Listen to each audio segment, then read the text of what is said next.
one key to open the device. It's in the stomach of your dead cellmate. You better hurry up. Live or die. Make your choice.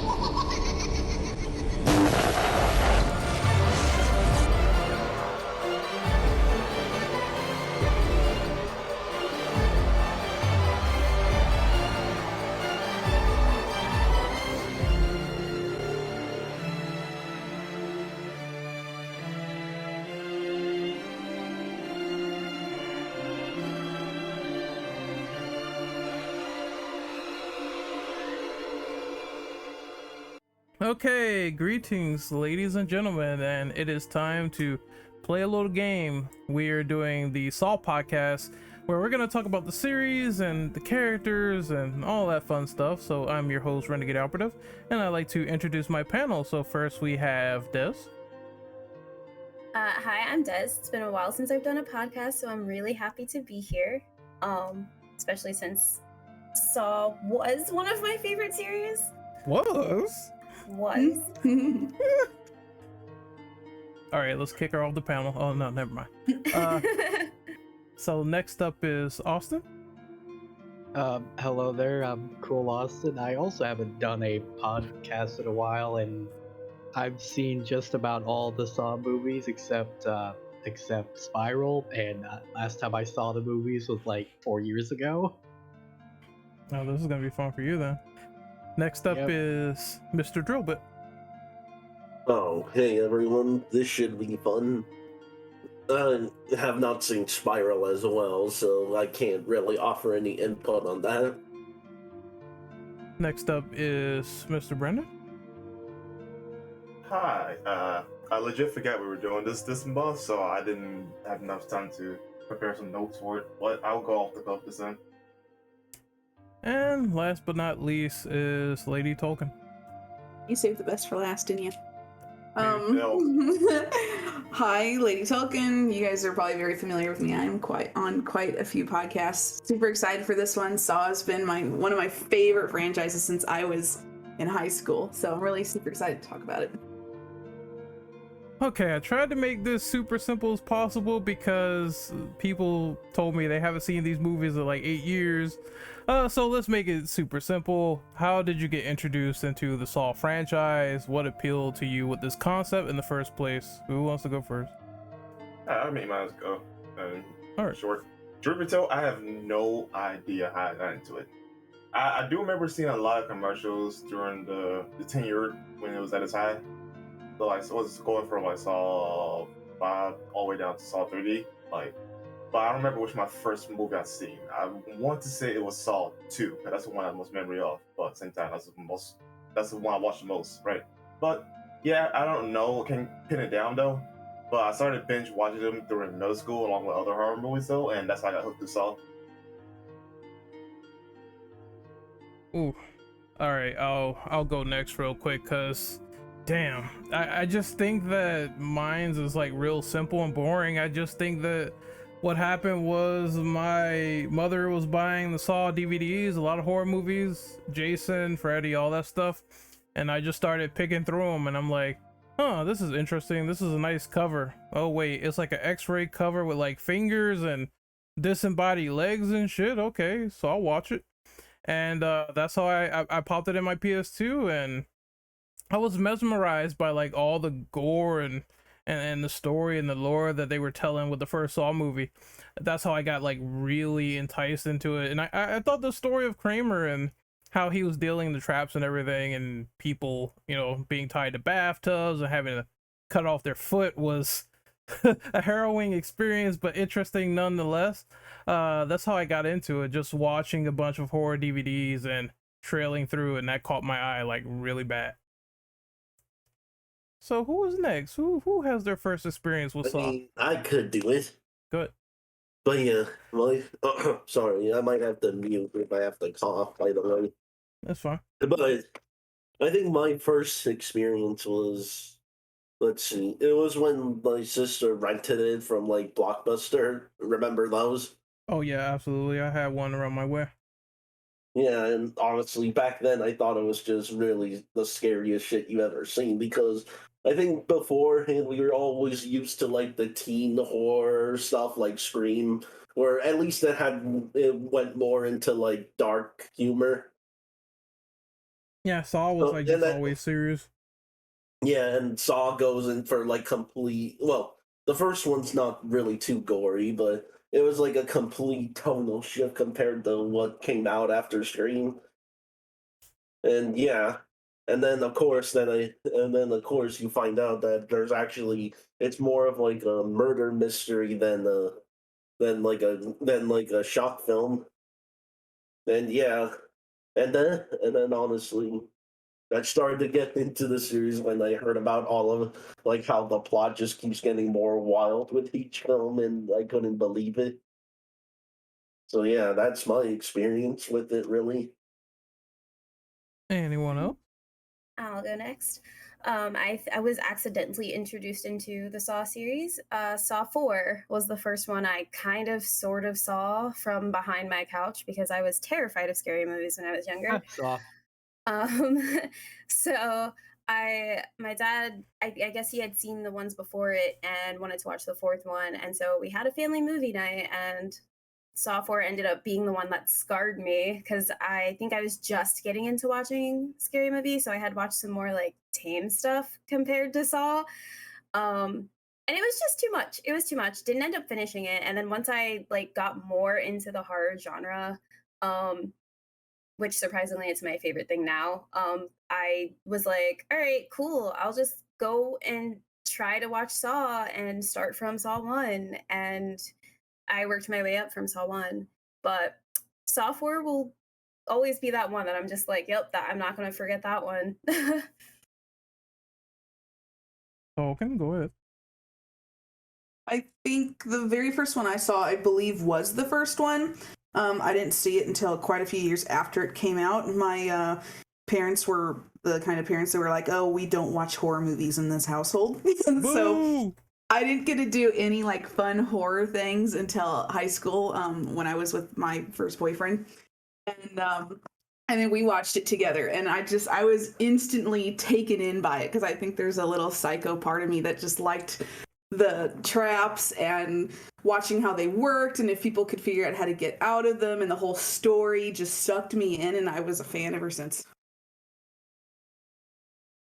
Oh boy. So this question is gonna take eons to answer, and I know this. What is your favorite mechanical trap / escape scenario within the Saw franchise? There's a lot of them. I actually want to make mine quick, I guess. My favorite one is actually the one from Saw 4, where the guy had to punch his eyeballs out, and if he doesn't, his body gets ripped to shreds. I don't know why, but I just love the cynicism around that trap. I I feel like there was some meaning behind it that I can't remember. Meaning? Oh, okay. Essentially, since the guy was a rapist, he quote unquote led it on blindly to his obsession or whatever the fuck it was. But by having his body retapped, though, his body cannot hurt anyone else anymore. That's pretty much the gist of it. Yeah, he got his arms pulled off, his legs. It was honestly, when I got to that part, as I said in chat, I was like clapping because he kind of really deserved it. And and the cop was like, lay on the bed, just die, just get it over with. I think another one that was really good in Saw 4 was the beginning trap where there's one guy with like no eyes, and then there's the other guy with like his mouth sewn up. So the key is on the back of the head of the guy who has no eyes, and the guy who has no mouth can't tell him. So he has to like sort of get in a fight with them, and they're all fighting blind, and it's just super wild. And then he find the guy with the mouth or whatever that's sewn up. He kills him with a hammer, the guy with no eyes. So I thought that was like sort of cool, see no evil, do no evil. He did evil with the hammer to his head, and that was a pretty sickening, but it was ingenious in a way. That's the one I really liked. Probably a personal favorite of mine was the shotgun carousel from 6, because that one, like, I feel like that could go like it could go in any direction depending on like like who he decides to save and who he just lets get shot, and it's honestly just a really it's a really terrifying trap for pretty much everyone, honestly. Yeah, I think the guy had to put his hand in a device and let it prick him twice, and Yeah, I think everyone it was had to it had to like stab his hand, and that was just yep, that was the only way to save like two of them, and he could only do it for two people. And there were people like sort of trying to lie, saying, "Oh, I'm pregnant," or I'm the one who made you in this company. You need to help me." So it was a lot of dramatic tension on that one. yeah. That one oh wait, are you done? I'm so sorry. Yeah, I'm done.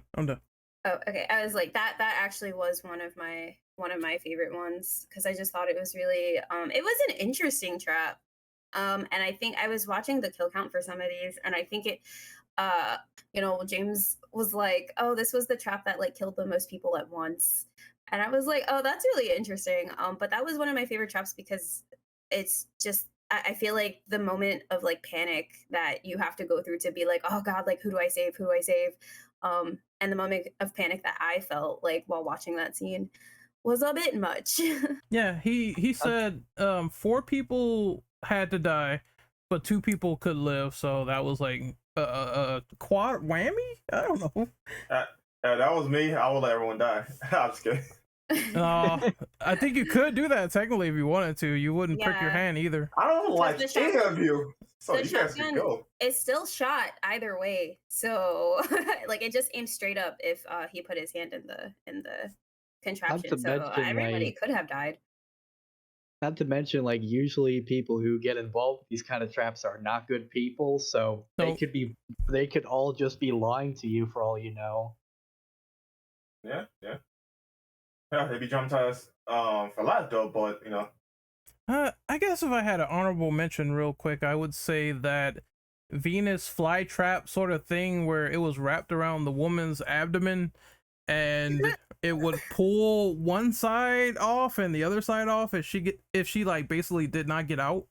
And I think that was the one where she couldn't escape because Amanda was being, an asshole. I think Yeah, that was there the are one- a wasn't few that- unescapable ones. I think that's Saw I thought 3. that was the one where she had. Wasn't that the? If I'm thinking of the right one, wasn't that the one where she had to? There was a key, and she had to put her hand in And the like, acid, yes. acid. Yeah, Yes. That was the one. yeah, that was a lot too.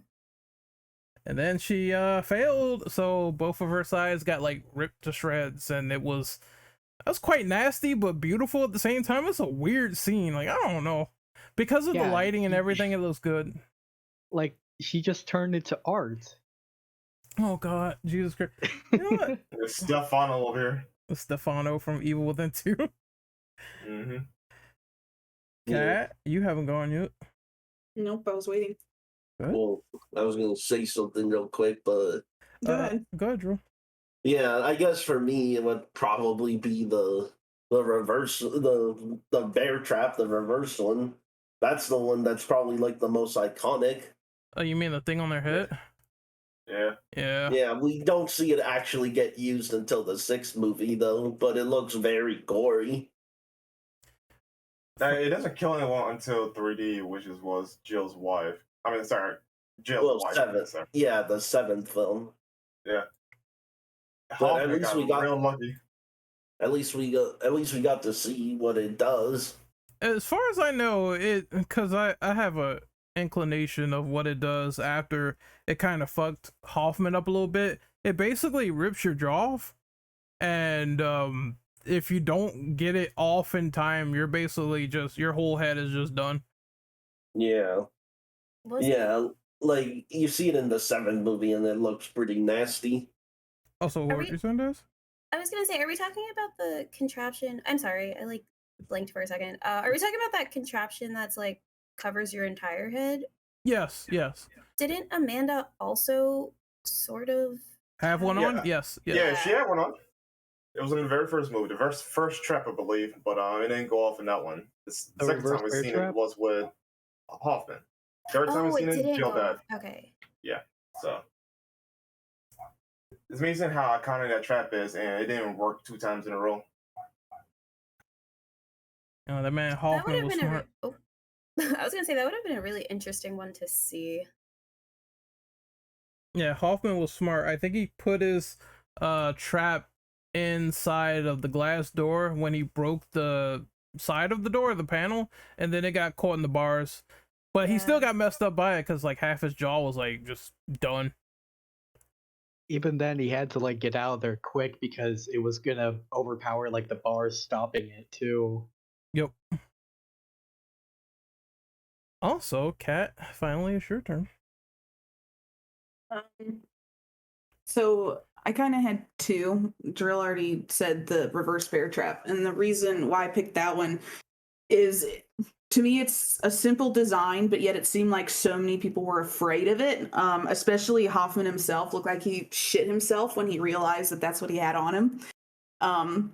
So I think that really says a lot about that trap itself. It's so frightening that a lot of people hated it. But then I also liked, I guess you couldn't necessarily say it's a trap, but I really appreciated the fifth movie. I know it's hated on a lot, but the reason I liked it was the sequence of traps and everybody was supposed to work together on. I kind of liked the idea of people were supposed to figure out the traps together or to get through each one instead of trying to just figure it out yourself and then they end up killing each other off because of it. And I also liked the setup in that way as well instead of just individual traps. Yeah, I agree with you though, but I wasn't sure if that would be counted because considering the conception of the trap, quote unquote, right? But I do agree with you. That was probably the most interesting thing in setup for the survivors in Saw movies. I want to agree with that too. I actually wrote Saw 5 down as a whole. Yeah, I think that started in 2 where it started to become more people Ren? in one trap. Ah, Oh, shit. My mic got muted again, so can you hear me now? No. Okay, shut up. As I was saying, I said I think Saw 2 was when they started the whole contraption thing with multiple people, and if someone didn't do something right, or if someone had to join in on the fun, like the needle pit, then it was multiple people like sort of freaking out. What are we gonna do? How are we gonna beat this trap? We need teamwork. Some people are scared, some people are a little bit, valorous, you know what I mean? So it's an interesting concept, but I think that's the only way that the sequels could have developed, by doing something like that, making it team based. But anyone else on the favorite mechanical traps or any honorable mentions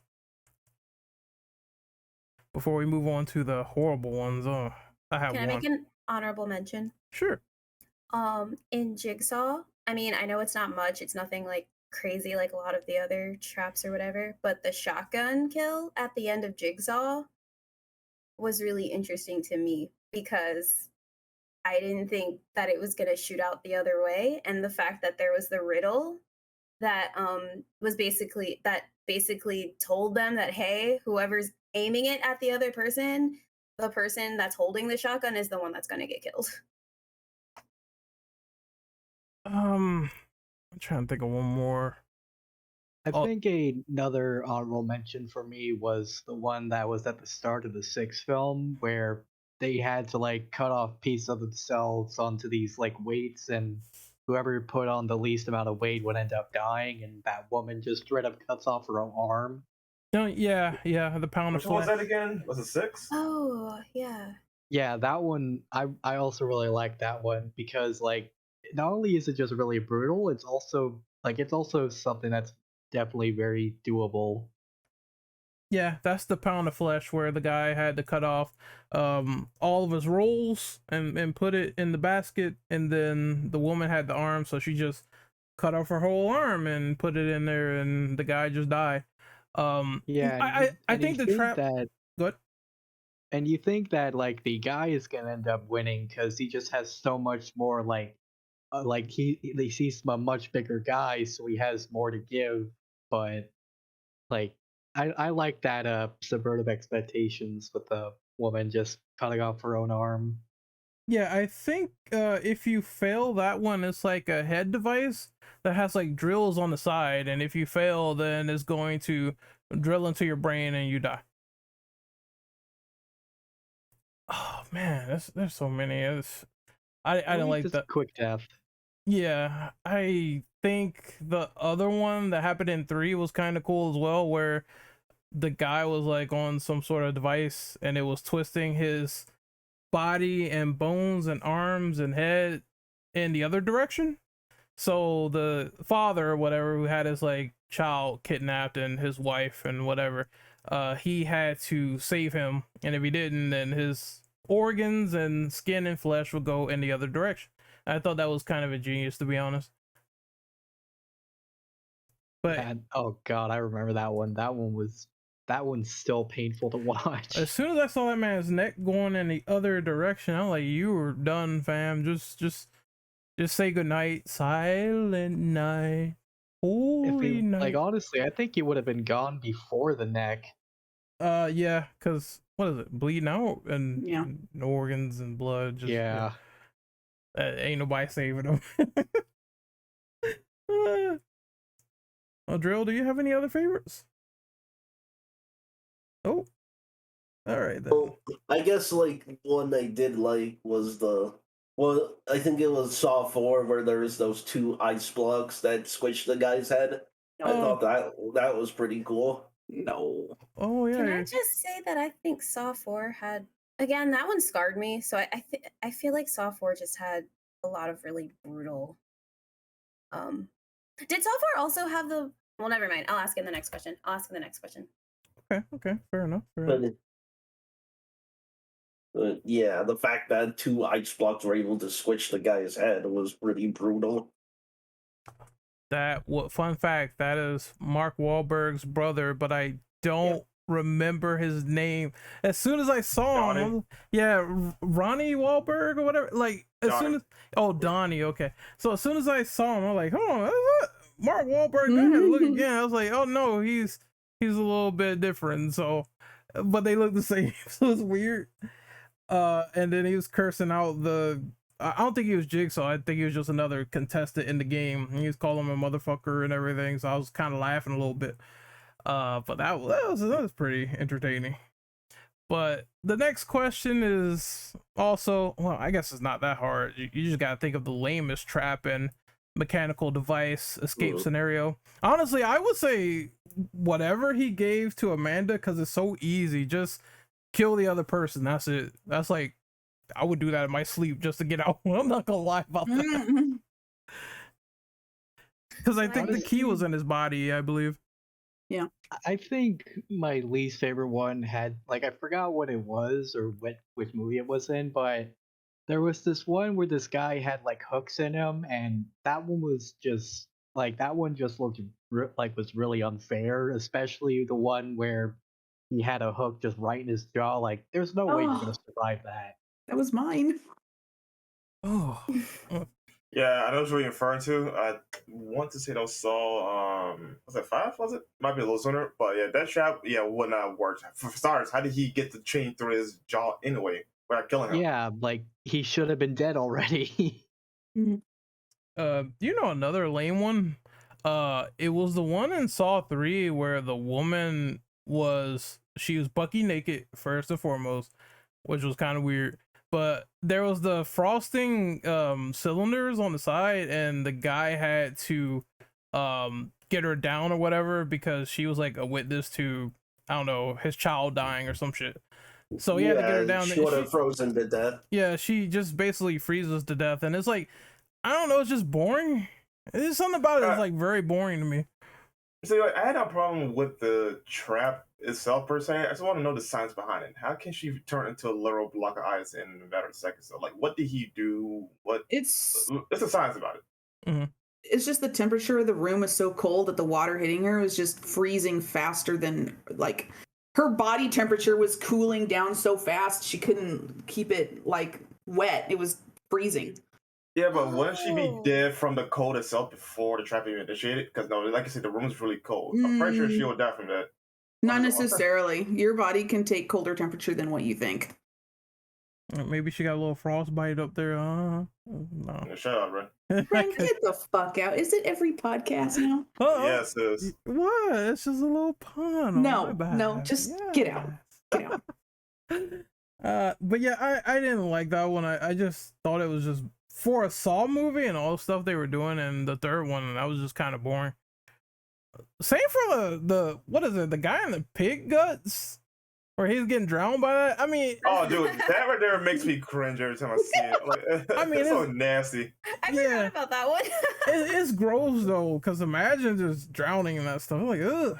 Just Pretty sure Yeah. that was Saw 4 too. What about the one where they're like where they have to like fight? They're like picking through the needles or something. The needles was 2. The pig guts was 3. yeah. Ugh. I think people are traumatized by the needle one because, I mean, if you have a fear of being poked by those, then of course that leads to that obvious trauma, and you're not gonna want that. So just imagine Never thinking about that. mind that. Imagine the type of diseases you were getting from those needles. Like, she got stuck with so many of them. The fact that she could even get up Oh, is astounding. oh yeah, that scene where Amanda It was when in she there. flying them, like flinging them. I said, "Are you not getting stabbed multiple times in the hands?" Mm. Yeah, and they were in her arms, so that was ugh. But any other traps that people just found lame or boring? Well, maybe this is unpopular, but I didn't like the ones that were like inescapable because it kind of just goes against the whole thing, like Jigsaw giving them a chance. And yeah, oh yeah, you were fucked from the start. Like the dude that was like that said, yeah, we're putting you in the trap because you smoke too much, and if you breathe too hard, then you die. Like, Oh yeah. You cut me in line in front of Wendy's. Therefore, I'm gonna cut you in half. yeah, it seems like as the movies went on, like they started to get more ridiculous. But also, Jigsaw died at one point, and all of the copycats seemed to like they weren't. I don't think they were going by Jigsaw's like philosophy at that point anymore, which is Yeah, also that a later was- question. So Well, yeah, that's one big deal for one of the important characters too. But you know, Another That's not a trap that question, I right? thought was also pretty unfair was the razor wire from the first movie, like where you just had to crawl around through this whole like maze or whatever. And that just no. Is that the one where the guy was crawling through it and he was covered in gasoline? And if he No, that was the flammable jelly one, which was also really dumb. yeah. I just think it was no way out of that one. This was like when John was doing everything else. Yeah. Yeah. So for this question, I wasn't so much thinking lame traps. I was thinking more like ones that that Make- like Make no sense? not that make no sense, but just made me like I had to like turn away because it was just like too much. So the ice blocks was mentioned earlier. That one I never watched that one. And then the one where there was a person that was stuck inside the traps and all of his limbs were like connected to like these like rotating arms or whatever, and it ended up twisting each of his limbs, and his head was the final thing, and it ended up twisting his head all the way around. That one Oh, that was my favorite. fucked me up. Yeah. It fucked me up. It fucked me up. I couldn't do it. Yeah. Like even if you survive that, like I don't think I would want to keep living after like both of my feet are just twisting. I couldn't do it. Now, No. if we are thinking of lamest trap, it was in 2. The lady that decided to try and get the antidote, and she put both her hands in the fucking razors. I was like, why would you put both your hands in the razors? I always question that one. Yeah, there's some lame ones, but there's also like a lot of impractical ones that I guess could fall better under that parameter. So it's just, yeah, when you get to the inescapable territory, inescapable, it just gets really weird. Tolkien, you want to go next? So I took the question in a different way as well. Not as much not like Des, but in a way where I took it as the least favorite almost like Drill was talking about, where it was ones you couldn't escape. So I just thought it was pretty stupid of a design. So like the classroom trap we were talking about, the one that had the he had the chain through his mandible, that you already knew just by seeing that guy, he was completely fucked, because you are not going to be able to have enough force. I don't care how strong you are not going to be able to pull your mandible out of your jaw and survive that. That guy was just fucked from the start. I also really was not a fan of the pound of flesh 1 and 6, just because, like, so many of the traps, if you escaped, yes, you have like some scars or a little bit of mutilation of a sort, but it was like this one went to the extreme. I mean, it was whoever could cut off more of their body first and get it on the scale gets to live. Like, you're so mutilated at that point. Like, I really didn't like that one. And then in opposite of how I liked how everybody had to work together, for the second question, I didn't really like ones where your trap was based on somebody else saving you, because then to me it's not really your trap. You're kind of just, you have to rely on somebody else to save you, and I didn't really like that aspect for most of them, because like you could have no part of saving yourself. It was all on the reliance of somebody else. I think probably the worst like example of that was in Saw 3D, where they just straight up out of the trap, and I no, like, she did not deserve that. I have one. I don't even know if you would call it a trap, but just fucking Jigsaw setting up the rigged shotguns all over the place. Like, I mean, the first time you saw it, it was kind of cool, but it kind of wore off as novelty after a while. You know, guy just walks in a room, trips a wire, shotgun goes off, he's dead. That's it. I just think it's kind of boring for someone to be killed like that. So it definitely felt a lot good. I'm sorry, I was like, this should give us a bolt action next time. That'd be surprising. Yeah. Or put like one of those fucking guns where you have to put the gunpowder in there and just have it take 8 years. But I think personally that those are just very boring, and the way they did it that was original was the shotgun carousel, because at least that had like a method behind it as opposed to the other ones. Everyone is just instantly rehabilitated once they get a shotgun. I guess we could move on to the next one, which is a good one. So what is your opinions on John Kramer's story? What do you think of Jigsaw's philosophies, ideals, and how he made an impact on the plot in this series? Truth be told, though, like, he's probably one of the most interesting villains, horror villains out there. But he's also probably one of the biggest hypocrites as well. Because he said he want to give people a chance of life, right? But if you put them in a life or death scenario, then how they want to learn from that? You know, if they just straight up die. I think that's what makes him so fascinating. Like, even though he's kind of a hypocrite in my eyes, at the same time, though, like, he can make you listen to his point and probably try to convince you, something like that. Yeah, it's not. I think Kramer is not just I'm an evil villain. I plan for world domination, stuff like that. He's interesting because a lot of his personal life sort of went down the spiral. I know that's gonna be pun intended, but yeah, it's the stuff with his wife and how she lost her baby, and how he just sort of gave up on humanity and how people acted. Cancer. Yeah, and the cancer thing as well. That was a big storyline. How, you know, people just didn't want to save him, so he just sort of decided to do this whole retribution kick to these people he decided to cast judgment on, and he's a central character in like mostly all of them. Like, a lot of flashbacks of him showing up and adding more exposition. So I would say he's one of the more fleshed out characters even after he was dead, because I was watching after Saw 3 and I was like, isn't this dude dead? Like, he still has these background schemes, and you see Hoffman working for him. I'm like, what the fuck? So I tells you how powerful his influence was.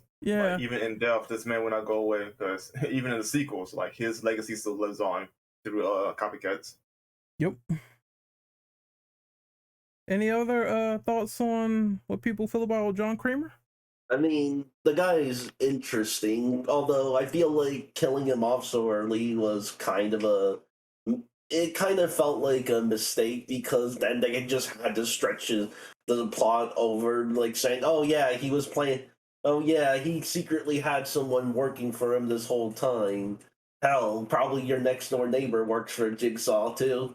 Oh yeah. Yeah, I agree with that. That created a domino effect of, okay, we got right around his death by still including him. So let's just bring in other subordinates he had. Honestly, Surprisingly, I also, remember someone saying they should have just either revealed that Jigsaw never died or just had like a twin or something. At least it means the series could go somewhere. true. Jim Kramer. Jigsaw was never real. He was in our head. Like in Jigsaw, where oh yeah, Jigsaw might be alive, but gotcha. It's from like 10 years. It's like a flashback from 10 years before Yeah. the first movie. How the heck was that all that set up though? Like that was honestly impressive that they were able to use a 10-year-old trap to influence the at the time modern day aspect. That was kind of silly at the same time though. Like whoever did that plan all that. Yeah, Yeah. it's like I said, he's smart, he's sophisticated, lots of humane aspects to him, but at the same time, he's a psycho. He's Yeah, he is kind of a psycho and a bit hypocritical. yeah, but that's like I feel like those elements are what makes him interesting because even though it is the next question, I feel like the copycats did not live up to Jigsaw at all. Because they have their own sort of quirks and personality. Like some of them, I like some of the stuff they do, but just their own ideals makes less sense. So, anyone else on Mr. Jigsaw before we move on?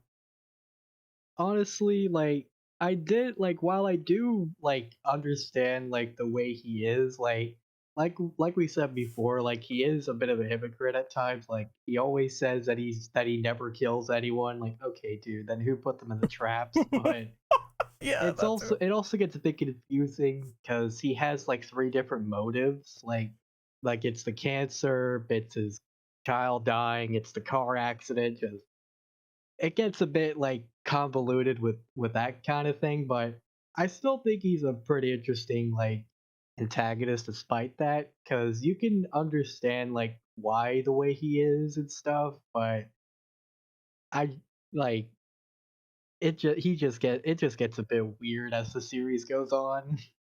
Yeah, I remember the car accident too because I think Jill said that this is when he changed, when John Kramer became Jigsaw. After that, I was like, yeah, that's a lot of cramming in there just to change that narrative and go with how he is now. So I don't know. I feel like they could have shaved one motive off. Like you could have kept the baby being lost and him having cancer, and that would have been fine over just I got caught in the wreck. Now you know I feel a little evil today, so I feel instantly rehabilitated. I feel instantly rehabilitated. Tolkien, any thoughts on Mr. John Kramer? I found him to be quite an interesting character. He kind of reminded me of like a lot of people IRL. Honestly, it's just like a good person that just gets completely shit on constantly in their life. Like he was like it seemed like he was a decent person and then it's just multiple things just happened at the same time. Like we talked about the cancer and then his insurance, as is insurance most of the time, it sucks ass and doesn't cover jack shit. And so he couldn't get any help with that and then lost his child because his wife was doing a good deed. It's like the good people get shit on and then that's why they turn the way they do.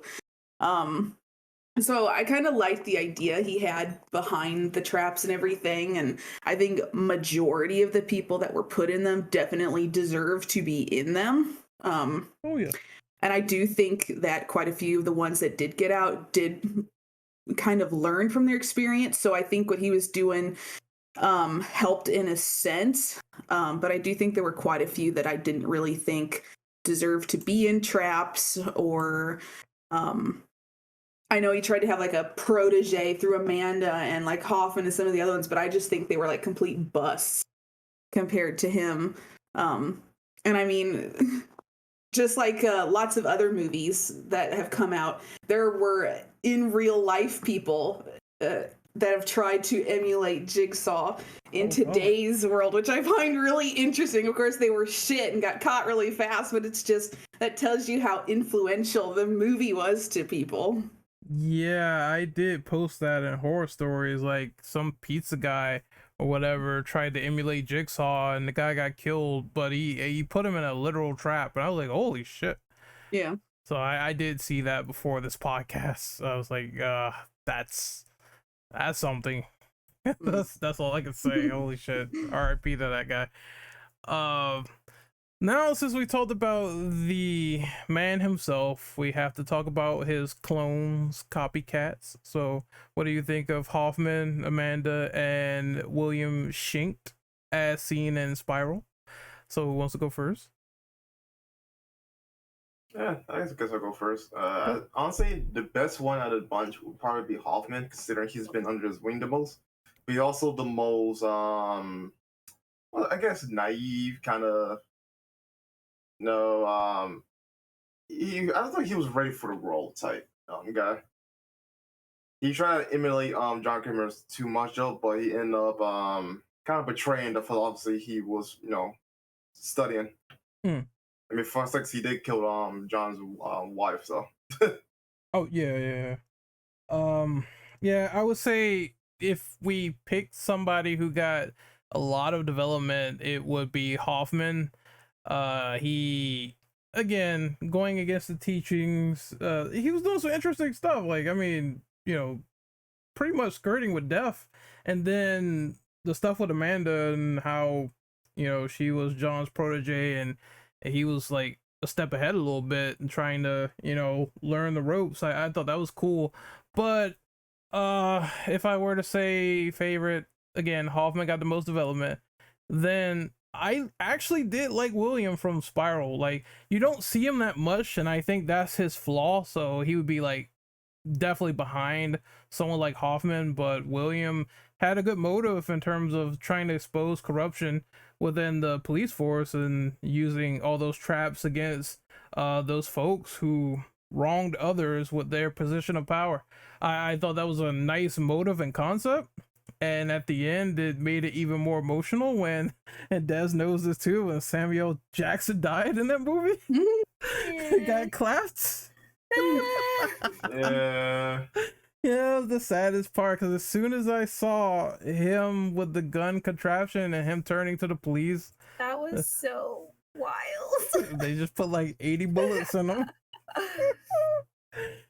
So that was a good sort of ending and bridge. I wouldn't mind if they made a spinoff and they elaborated more on his character. Is he still with the police force? Is he still fighting corruption from within, etc.? And I'm gonna say it, I just don't like Amanda because I feel like she's a bitch. Yep.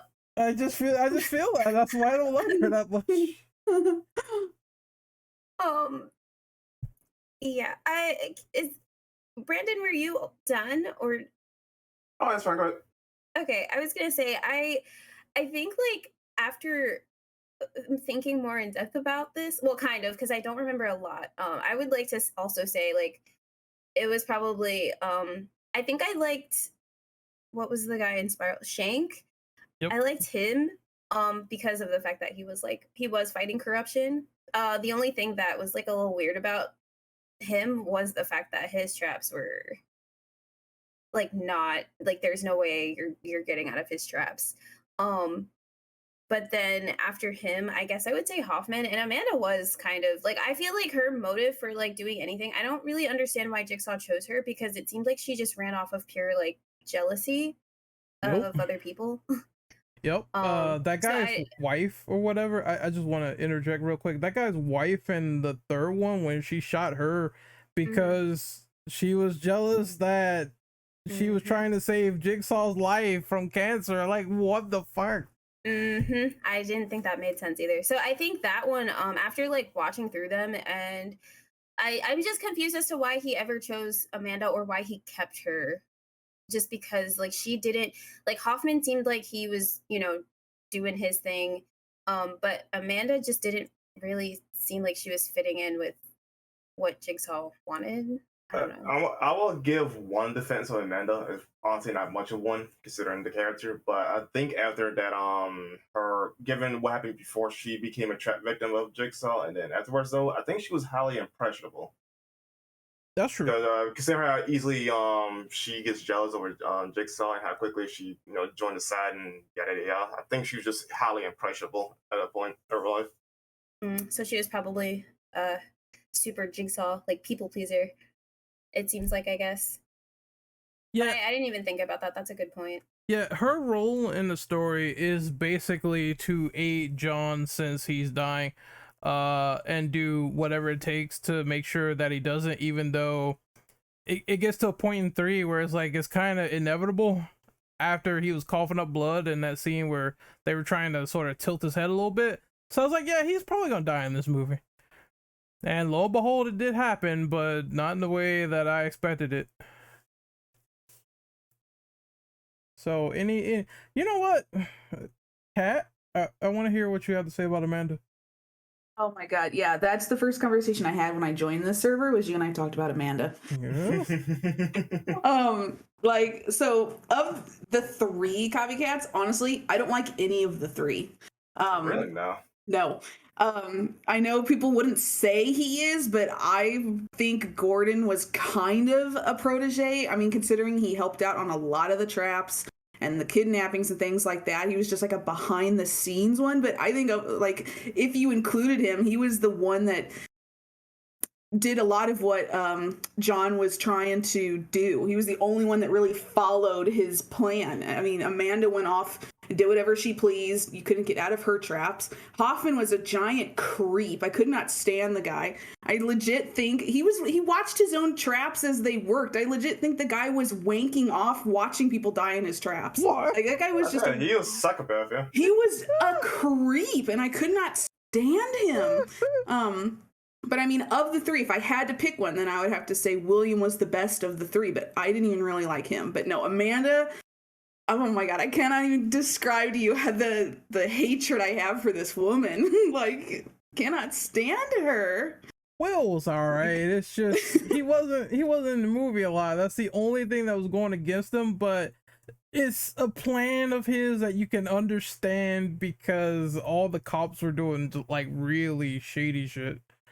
But since you brought up Gordon, yeah, I would include him. I think Gordon was good. It's a guy who was once again in the same situation as a lot of these other people, just following Jigsaw's plan as much as he could. And I kind of like how he recited his line too after he took away the what is the saw blade so the guy wouldn't cut off his foot. He's like, not this time, nope. Yeah. Honestly, I wouldn't call not Hoffman Gordon a protege. He's more of a help hand type guy, but that also makes it a little bit more interesting in my eyes because like he wasn't directly being a protege of John, and yet he followed the philosophy better than anyone else did. Yeah. So I think if they did make, and I know this is a later question, but I guess I could put it here. If they did make like a Saw 10 or whatever, I would like to see what would happen if they follow his story after all that shit went down. Yeah, because he literally came out of left field after his appearance in the first movie. Yep. Yeah, as long as they don't introduce like more apprentices or proteges, because it got kind of ridiculous after with Jigsaw. Yeah.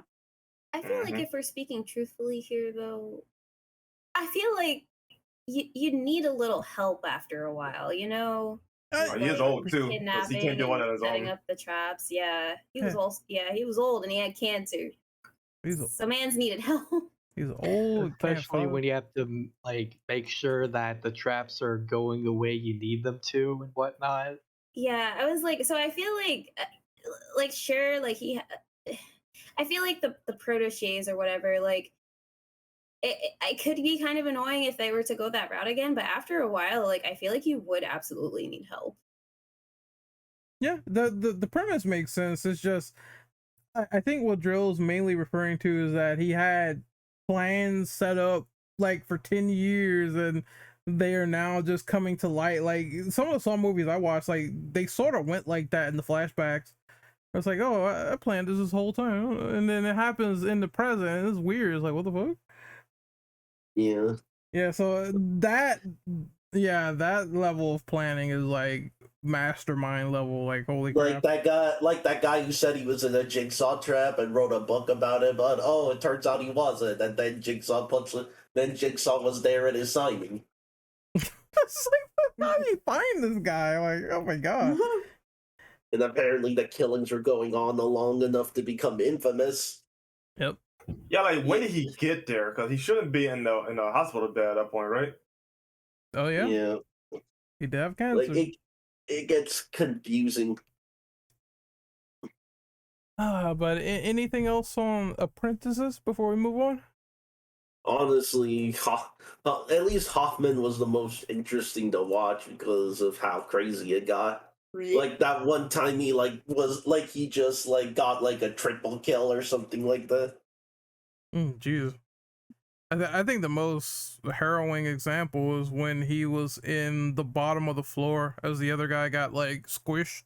Oh. Yeah, all because he didn't bother to finish the tape. Yep.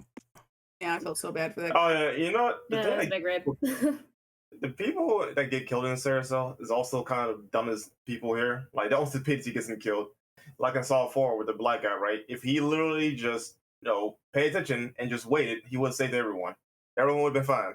Instead, he went in Rambo style and got everyone killed, except for Hoffman, of course. Oh Yeah, because that was like that, just stupid. I guess because it's supposed to teach him not to go through doors or rush into things. Yeah, they told him like, don't you are headstrong, don't rush into the door. First thing he did, rushed in there, he got shot, and then everybody else died. Yep. Moral of the story: never open doors. But he's also a cop too, right? That should get him fired, considering like you never know what's behind the other door. It could be explosives there. Yep. Yeah, the dude is stupid. He kind of deserved to lose his badge and honestly his life, considering the optics of Saul. But still, what he did was super reckless and stupid. That was the dumbest protagonist of the whole Saw series. The only thing I really commend him on is just killing the rapist. That's it. Because he was just like, you know what? Get in the bed and let the thing tear your arms off. Go ahead. That's it. Honestly, I would have been the one to tear off the limbs. I would have just shot him. I would be like, yep, my job is done. You sure? Because I wouldn't want it to be quick, because he's never been quick. Well, that works too. Just have it tear off his arms, and they'll be like, you know what, this is my fine art here. I'm just gonna leave. Pull him out because he never pulled out. Oh my god. Jeez, great. All right, we got to move on to number 6, which was interesting. Seeing some of the reviews of Saw and people saying, critics mostly saying it's just low-end torture porn.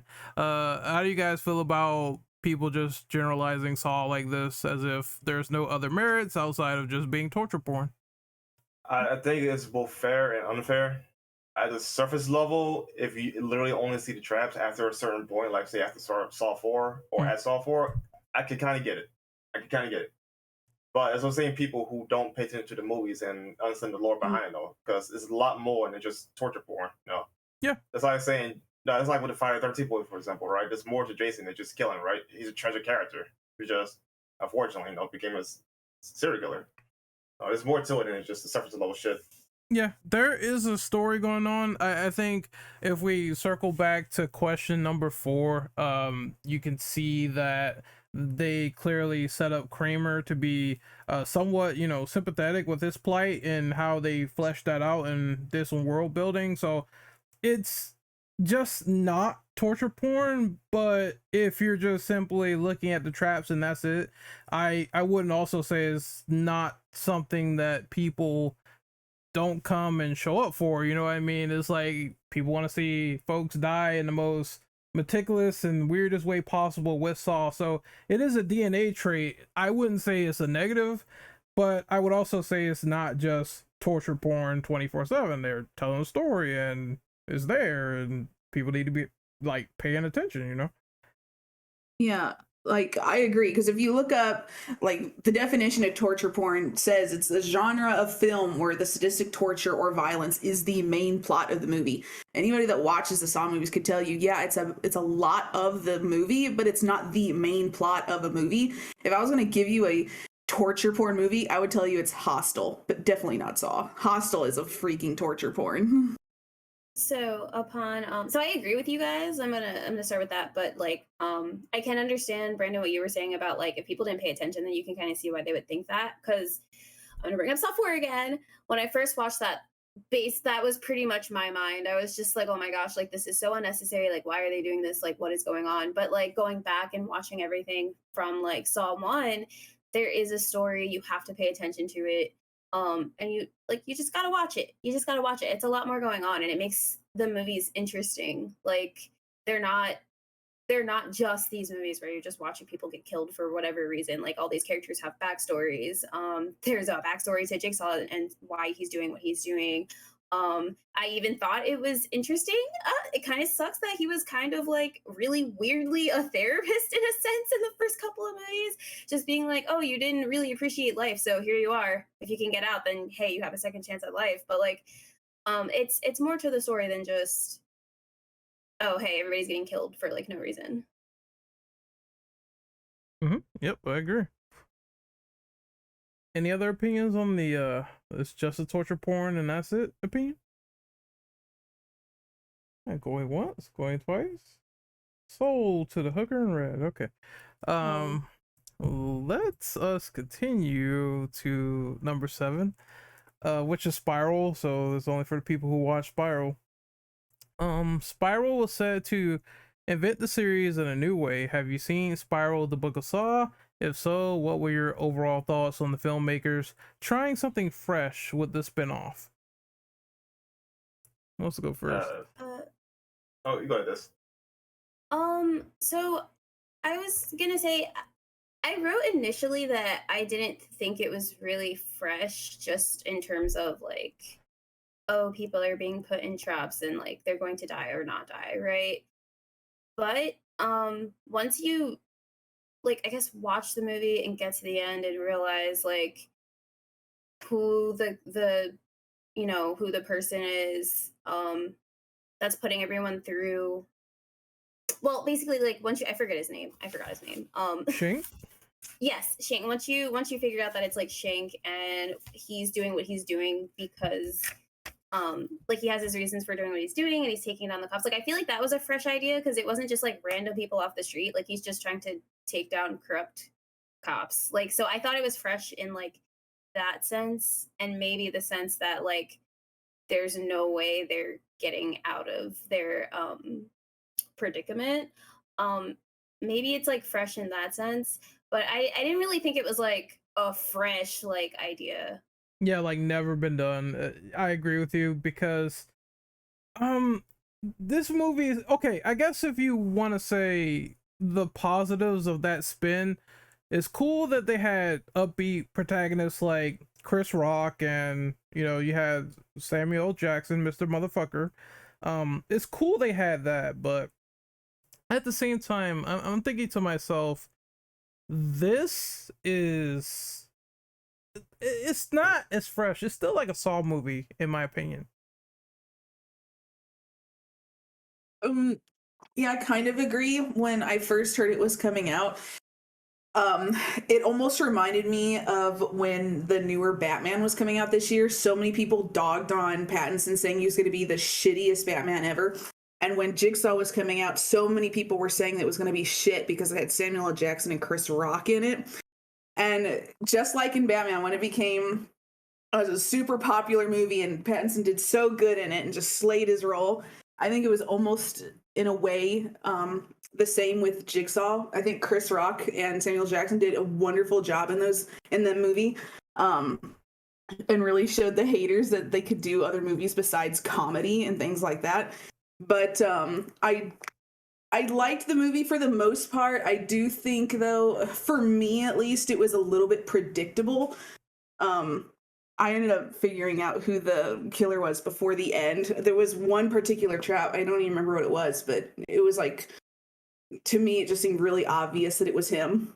Oh, you're talking about the one where they were in the excuse me, I got a little bit of coat.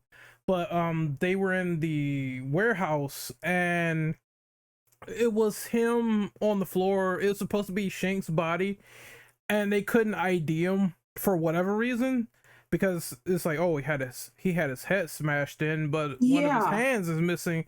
So I was like, that one was weird. I was like, why is one of the hands missing on the detective and why can't they ID who he is? That was kind of weird, even though they knew it was him. If they couldn't ID him, that makes sense if just by the face and handprint though. But if they do like a DNA test, wherever, they should find out who that person is. Yeah. It was weird because when the hand was missing, that just tells me that it wasn't his body. That kind of like just stuck out like a sore thumb to me. Yeah, I think that's what really, it just made it so obvious to me that it was just not right and that he was like super sus. I was just like, yeah, I mean, they could have done it a little bit differently and not made it so obvious, but that was one of the things I didn't like. But overall, I do think the movie was really good.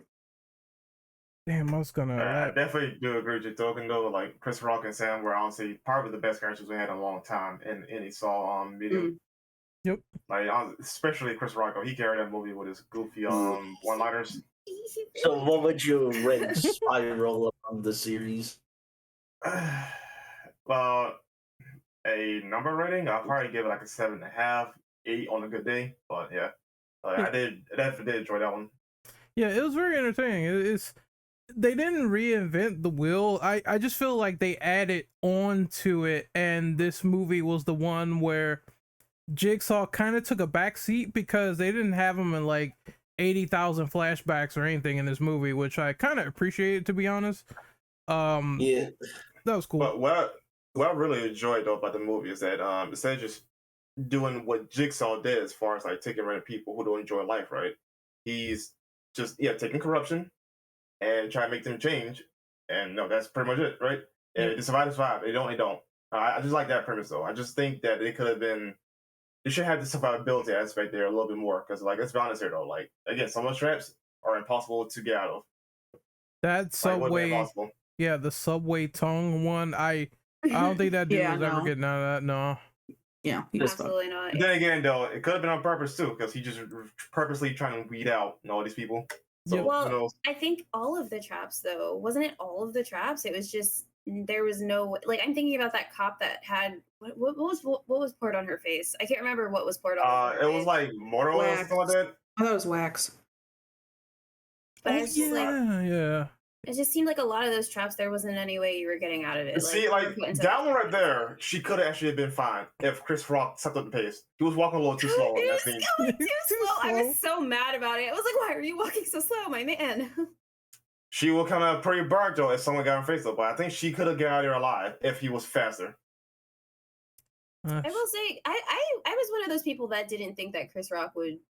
He surprised me. Like, yeah, he did. I was surprised. Yeah, mainly because you only know him from comedies. Yeah. Yeah. He did great. He had some funny moments in this movie, but when stuff started getting serious at the end and his partner started dying and he got desperate, I really liked that change in his dynamic. I thought that was really cool that he went from, I'm joking and everything, I'm playing around with my job and I have my boys. Now it's just like when his friends started dying, he started going against the superiors and everything, and I'm like, this is cool actually. I never got to see him in like a serious role. So I think if they were trying to do that, show he could be serious, show that we're not gonna include like 10,000 Jigsaw flashbacks, and that we're going to try to do something different with the corruption angle, they succeeded there. But overall, it still is a Saw movie, like through and through. They do follow the beats, the formula. It's not like they reinvented it where everything is fresh, you know what I mean? So that's what I think of Spiral. Anyone else? Oh, going once. No, well, people say it's really good, and I should really check it out. You should. It's entertaining movie. Fun. Honestly, it sounds like a breath of. And well, I just never got to it. Maybe I'll get to it now since I have more free time. I think you'll like it. You'll probably. Yeah, especially since you can only do so many Jigsaw flashbacks and Tobin Bell is getting old, so yeah. So wait, did you guys have a question about like the Saw games? No. Yeah, we haven't talked about Saw games. I'm surprised, Oh. Ren. I've forgot never those really played existed. them. I just know that they're not good. Yeah, I they watched- sucked. Okay, honestly though, they're actually pretty good, like pretty decent. Like especially the first one. Second one is a little sus, but I did like the first one a lot. I think honestly, Konami could have made a series out of those if they had like a more quality studio work on them because they were fun games, even if they weren't the best in the field. Yeah, I never played the Saw games, so I don't really have an opinion. I see other people play them and they look funny to me, but I think in the character in the first games, like Danny Glover's like characters, like son. Tap, yeah. Yeah. Are the games canon? I don't know actually. I'm not sure. I know like the first one takes place like the first game takes place between like after the first movie, I think. Because like the traps and settings is like so elaborate. There's no way this is actually canon to the Saw series. Yeah. Yeah, I think I heard the developers they want to make a third one, but that would be a nice franchise to do. Like, hey, this is horror puzzles. If you don't get out, you'll die in the worst way possible, or you have to save other survivors. Or one cool thing about that game is other survivors would try to kill you. So that's pretty entertaining. They got traps on them too, and they're trying to like say, hey, you got the key inside your body. I need that. Yeah, and you had to like be careful for doors because some of them were shotgun like doors. Yep, it was a quick time event, and if you didn't press the button on time, then your head goes into a bundle of watermelon. So yeah. Yeah, like I've heard people say the first one's actually decent. The second one's like more divisive. Well, they should make more Saw games. Just I don't know. I don't think Konami is gonna put in the effort to even care or bother, even though the original directors they want to do another one. So if I had any advice, I would say just go independent and see what you could do, and if people like it, they'll definitely pick it up. Yeah, but honestly though, Saw definitely doesn't need a budget because that was ultimately the biggest issue with the first two games. Like the budget was not there for them to, get the polishing done. I guess at most, if they went independent, I would say double A. That'd be nice because at least the game will have a little bit of money behind it. But yeah, I can definitely see the opinion of they look kind of cheap looking back at it now. I mean, if you compare the graphics of those games during the time to something like Red Dead, it's like night and day. Mm-hmm. Yeah, even for the time they came out, pretty damn cheap looking. Yep. Any other questions on the video games before we move on? Yes.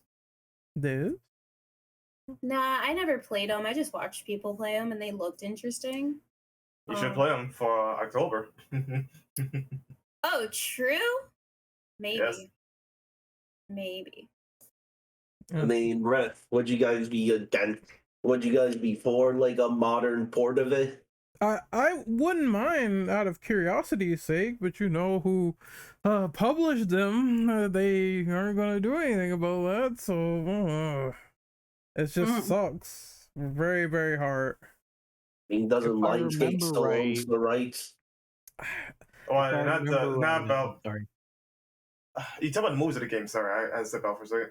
The games. The games. The game, yeah, Konami, I think still has a license for the game. So, yeah. Oh god, fuck Konami. Come on. I would love to play those, but I know that either the prices for them are probably insane right now, or they're never gonna port it. It's gonna be one or two ways.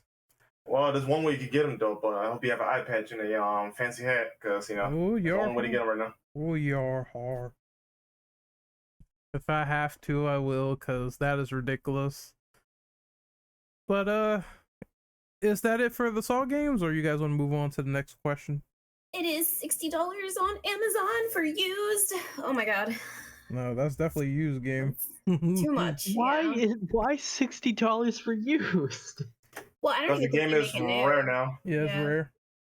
Yeah, it's rare, limited print. No, it's highly sought after. On 360, it's $59.99. On PlayStation 3, it's cheaper. When I know how much it is, How A much? nickel. $57.99. Oh, sweet, man. You're getting a raw in the deal. Yeah, just a couple of bucks off and you'll be fine. All right, let's talk about Saw 10. So apparently I heard that they have a script.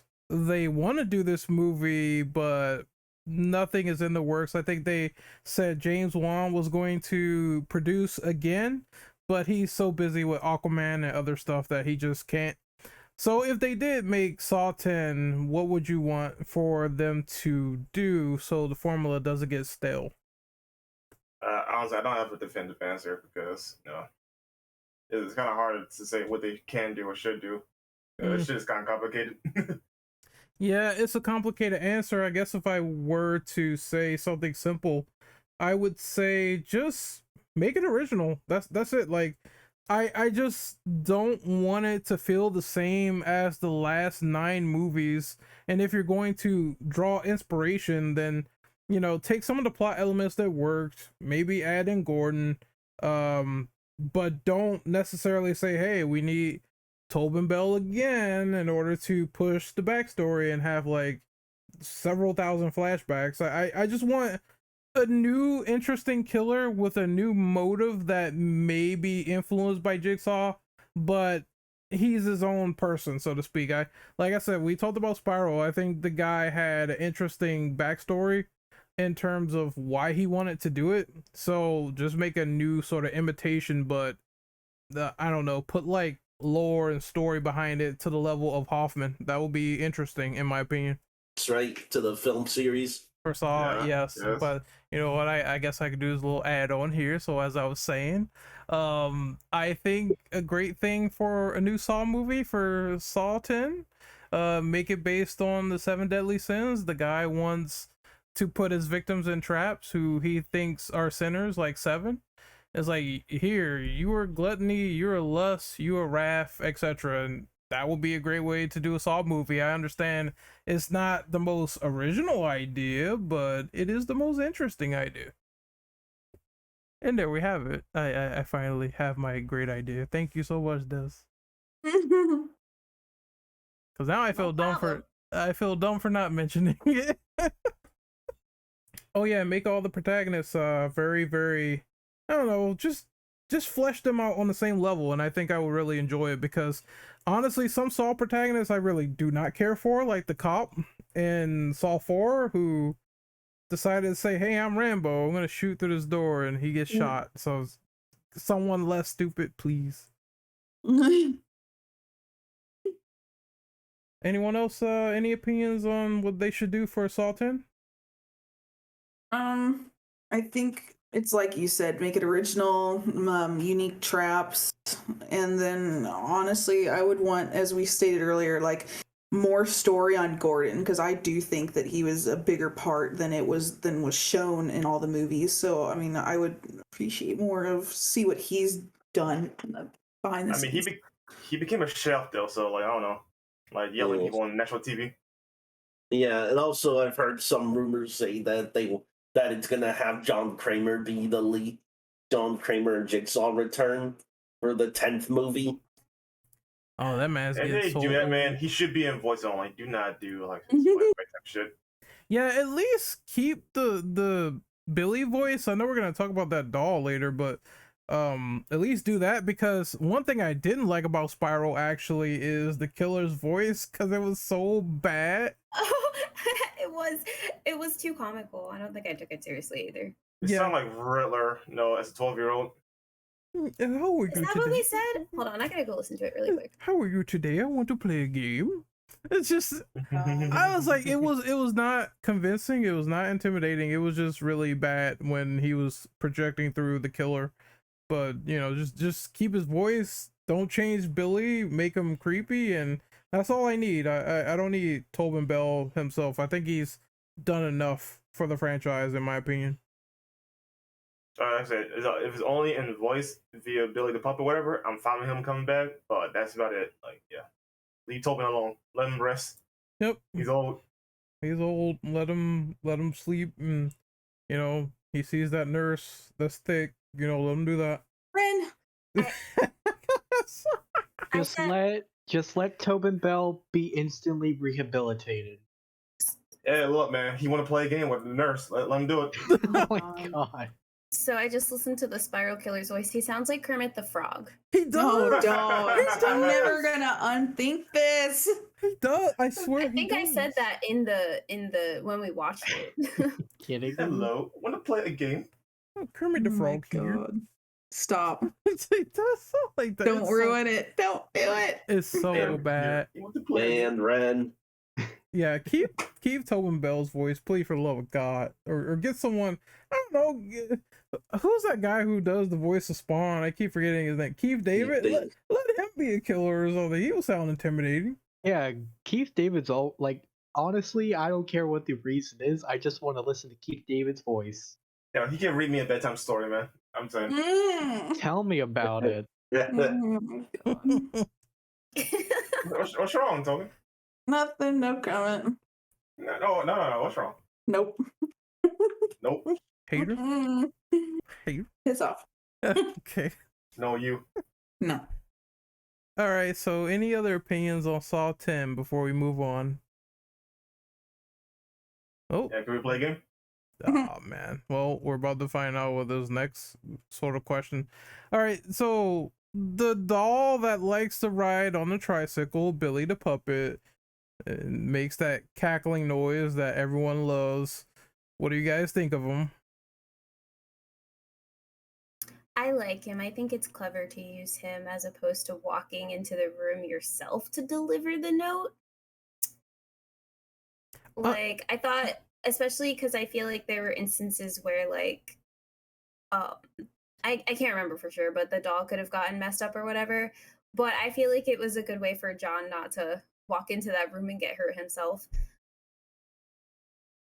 Yeah, it's I found it super creepy considering from what I read, this doll was originally supposed to be a gift to his unborn child. Ooh. To give your unborn child this creepy ass doll is already, in my opinion, really fucked up. But then to like his hatred and sadness from losing his kid to then turn around and start using it in his games is like twice as fucked up. It's so messed up. I think it's kind of funny. Like, first off, babies already cry a lot. That baby was definitely bound to cry a whole hell of a lot if it saw Billy. But that is really interesting that he ended up just being like, well, I don't know what to do with it now. Oh, I have an idea. Yeah, it's supposed to be creepy and scary and something. I was gonna say, if you're talking, you're muted, dude. Fuck again. stupid. You're stupid. That is. All right, so as we talk about Billy again, it is creepy. It is scary. It does this intended job of Kramer not walking into a room and getting, because some of these traps, like some of these people have guns, so you know he could just walk in there and get blasted. So it is good that the puppet is there to convey that message, and also just, I don't know, the way it moves and everything by itself, you question the logic behind it, but at the same time it is just like, it's supposed to be this force that tells you, I want to play a game before that game actually happens and the person gets grievously injured. So I think it does its job in terms of setting up the scene and describing how you get in or how you get out and leaving the person there to their own devices. Literally. Anyone else with opinions on this doll? I mean, it's iconic. Kind of like it's an iconic look for the series. Something, I guess, kind of like the doll from Child's Play as well. Yeah. I was also thinking of Sam from like Trick or Treat. Yeah. I guess I guess you could also bring up the pig face as well, but Billy the Puppet's really what you think of when Saw comes up. The pig is just, I don't know. It's funny because it just comes out of nowhere to attack people, and it's just sort of hilarious in my opinion. How people just get jumped by the person wearing the pig mask, and then I guess that sort of became like a precursor to what's her name, Amanda, wearing it because she was like in that costume a lot of times. But yeah, the doll is just a lot more known because it's just prominent and the voice matches and it's creepy. And if I ever saw that thing, I would kick it in the shin and maybe the balls. I don't know if puppets have balls, but Oh my god. just find out by kicking it. So pay me no mind though. Oh god. So any other opinions on this before we move on to the last one, and then maybe we'll get guest callers in here. Going once, going twice. Sold to the guy who wants to play a game. All right. I was Long... gonna, Oh, go ahead. well, I was gonna say, was there a question about like the iconic theme as well? No, but I think you're talking about Hello Zap, right? Yeah. Yes. It's not a question on here. I will go first, I guess, on this. I think that theme is great. There, like, it all started with the first film, and then you see that sort of shocking revelation that the guy in the middle of the floor is like not dead, and you find out that was John the whole time, and it starts playing, and that's when the iconic game over happens. So I guess they had to keep reusing that theme because it's just so fucking great for like a plot reveal. It's like, oh Yeah. shit, so something is it's so great for a twist that I can't see a Saw film. Even Spiral used it like at the end. Yeah, because the theme is just so iconic now. It's also actually just like kind of a bop though. Like Yeah, it really is. it's kind of a bop. Did they do a rap music around it? Yes, it did. There's a Hello Zap rap theme, and I listened to it one time. And I was like, you know what, this is pretty hot, but I haven't listened to it in a long time. So yeah. When you're getting up in the middle of the night and then hear the song playing. All right, I'm just punching somebody after that. I'm gonna say fuck it. Somebody gonna get knocked out because I can't have that going on at the middle of the Man, night. walk into the bathroom, and try to do your business, and then music plays. Why, Brandon? Damn it. He's like, hello, Renegade, I'm here to play a game. Hello, operative. Oh, just you know what? We need to see more of that. Someone Hello Zap starts playing, someone's tied to a trap in the bathroom and they have to get out. It's like, you know, the consequences and the choice is yours. Drop a deuce or die. Oh, for fuck's sake. Any other opinions on the theme, I guess? It's hot. Move on. Yeah, it's good. Yeah, that's the most you can say. It's really good. And I don't think you can reinvent Saw like 8,000 times. You can't remove that. That's just 100% needed for plot twist. All right, so we're gonna move on to the last question as I call on the guest callers and see if they will come and participate after this. But ranking the series, a lot of movies. Who wants to go first? I'm glad I made a tier list maker for this one. All right, go ahead. I'll wait. Oh, you want me to go? All right. Yeah. What's ours though? And number 1 would be Saw 2. Number 2 would be Saw 1. 3 would be I would say Spiral. And then Saw 3. I like Jigsaw a lot more than most people do. And then Saw 4. Saw 5, and garbage bin tier would be the last 2 Saw movies, which is 6 and 7.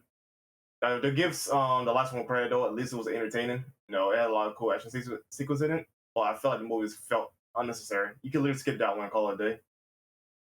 But yeah, I think 6 is probably the worst Saw movie out there. Kinda. Anyone else? How you dead? He's Oh, muted. I'm back.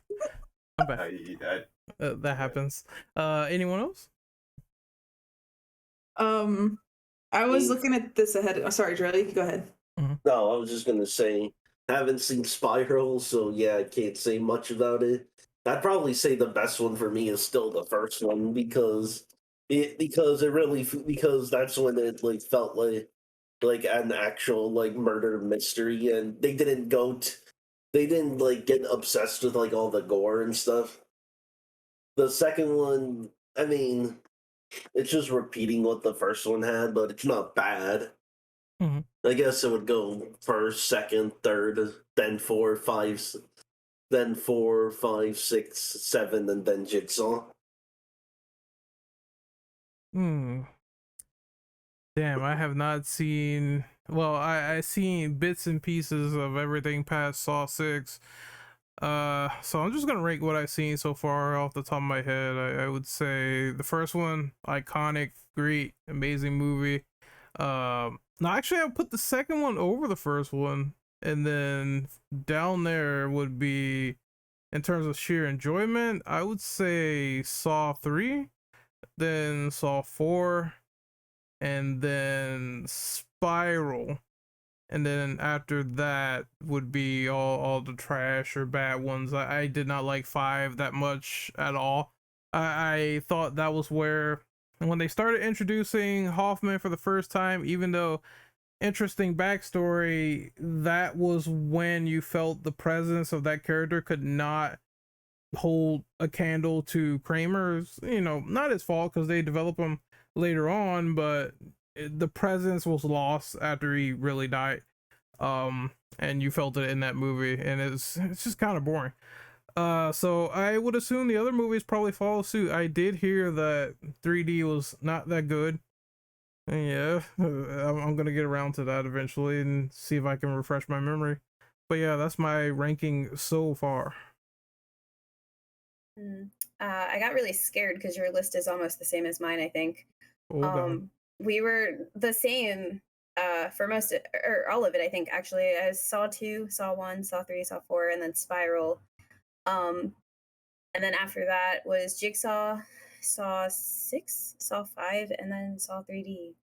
I don't know why Saw 2 is my favorite, but like it's always been my favorite, and I have no idea why. But I think Saw 1's twist, I was kind of like trying to figure out like where to put those two because I wasn't sure if 1 should go first or 2 should go first, but it was the twist in Saw 1 for me. Yeah, like that definitely just kept it like up there in the second spot at least. I like how the traps got more elaborate in Saw 2, and overall a good bulk of that movie because of that was interesting due to the tension alone, which is why I slightly give 2 the edge over 1. But 1 is just, I don't think that ending and that twist could be topped if I were to really get deep into it, because it caught me by a big surprise. And on top of it being the first twist of twists, it was also did it the best without it, shoehorning. Yep, because as soon as he got up on the floor, I was like, what? I thought that motherfucker was dead. Like, crazy. I think honestly Saw 2 might have been up there for me because of the fact that like the whole time everything was taking place in the past and the son was just locked in a safe while the dad was there. Like you were right there. You just had to wait. But I think that was also a twist that like I was just like, oh shit, I thought this was all happening at like simultaneously. Oh man. Anyone else with their list? I think I had a couple that were the same as everybody else. 2 as well is my favorite of all of them. I really don't know why. I think it's more so the fact that it was traps where they all could have worked together, I guess, to figure it out. 1 is my second favorite, and then I had 3, and then I really like 6 for whatever reason. I think it's mostly the traps. So I had 6 as my fourth. and then I had Spiral, and then Jigsaw, and then I had 7, and then 4, and then 5 was my least favorite. The only thing I liked about 5 was the fact that the people were so stupid that they couldn't figure out that they could have done all the traps together. It was the best thing about it. But just the amount of Hoffman I had to watch, that's probably why I hated it so much. It's just I could not stand the guy. Yeah. I'm gonna send you a Hoffman postcard. I will burn it. Send it anyway. Good, come give me on. pleasures. Go. My God. Do it, damn it. Anyone else went on theirs? Or new? Alright, go once, go twice, and we will put you in the frying pan for the game. Alright, I think that's it. So far, no guest callers so far, so I think we can wrap up and do the outros for the show. So I guess I'll go first.